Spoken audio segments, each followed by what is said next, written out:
YouTube, what's good? It's Omar here. I'm just trying to make this video quick because, as you can see, I'm about to go take a shower. I'm tired. Just got home from baseball practice, and I just want to get this video over with. But it is an important video, so I'm not going to go too fast. Let's get into it. The 2013 NL and ALDS are upon us. Here are my picks. So I'm doing this, without any knowledge, and I'm serious, of what the score is in Game 1 between the Pirates and the Reds right now. I know it's been going for about 2 hours, but I honestly haven't even checked the score. I just got off the train, so I can't check the score on the train. I've been practicing, so I couldn't check it during practice. So I honestly don't know the score, and I'm also doing it without knowledge of the actual pitching matchups, but I do know the pitching rotation, and I know how pitching rotations can be cut to 3 or 4 during the postseason. So I don't even need. I don't feel like I need the pitching rotation.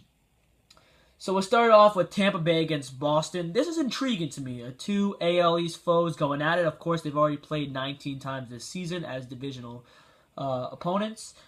Tampa Bay is a hot team, and they're going to be a hot pick for an upset in this series, but I think people overlook Boston way too much. I think Boston has more talent than you would think.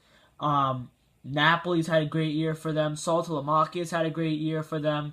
And just when it looked like trading Jose Iglesias was a bad idea, PV is really going to come in handy right now. With Buchholz, PV, Lester, those three are going to be strong in the playoffs. And Tampa does have Price and Moore, but I don't see it. I see the Red Sox win this series in 5 games. It will be a good series, but Fenway is always a great home field advantage. Tampa Bay, not so much, but home field advantage aside, the Red Sox, I believe, are the better team. And worth noting, they had, I think, the second best or best record in baseball this year. And next up we have in the AL, Detroit Tigers taking on Oakland. Now, I really wanted to pick Oakland in this series, but I couldn't. I think Verlander is going to wake up and show up now that it's playoff time. I mean, he's in a slumber, and how long is he going to be in this slumber? I mean, come on, folks. This is Justin Verlander. I know he's had a terrible year, but the playoffs are upon us. Don't forget Max Scherzer. Don't forget that stacked lineup that Detroit has. Even without home field advantage in this one, I think they still win this series in 4 games. I think Verlander gives them good quality starts or just one start. Scherzer obviously going to be good. Those two have protection with Porcello and other guy. I can't think of his name. But Tigers win this series in 4 games. Next up, the Pirates in St. Louis. Game 1's going on right now. I don't know the score, but I will say this. Another series where I really wanted to pick the Pirates, but I can't go against the Cardinals. Their pitching is ridiculous. Adam Wainwright, Michael Wacha, who almost pitched a no-hitter, or maybe he did pitch a no-hitter. No, it was a one-hitter the other day. And then, they're hitting. And Shelby Miller. Don't forget about Shelby Miller in that rotation, the shortened playoff rotation.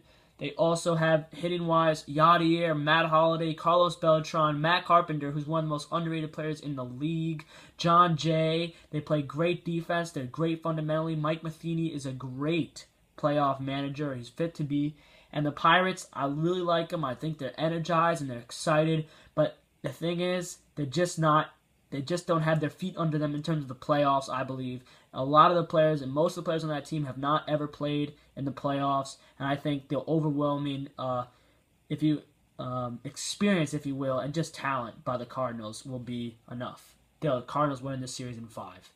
Then the Dodgers and the Braves. This is like another close series. I mean, all these series are great. I really think all of them could go either way, in my opinion. This one is an interesting one. The big note in this series being the players that were left off both playoff rosters. We do know that Andre Ethier will be limited to pinch hitting only in the playoffs in the series. And also, Dan Uggla, of course, did not make the playoff roster for the Braves.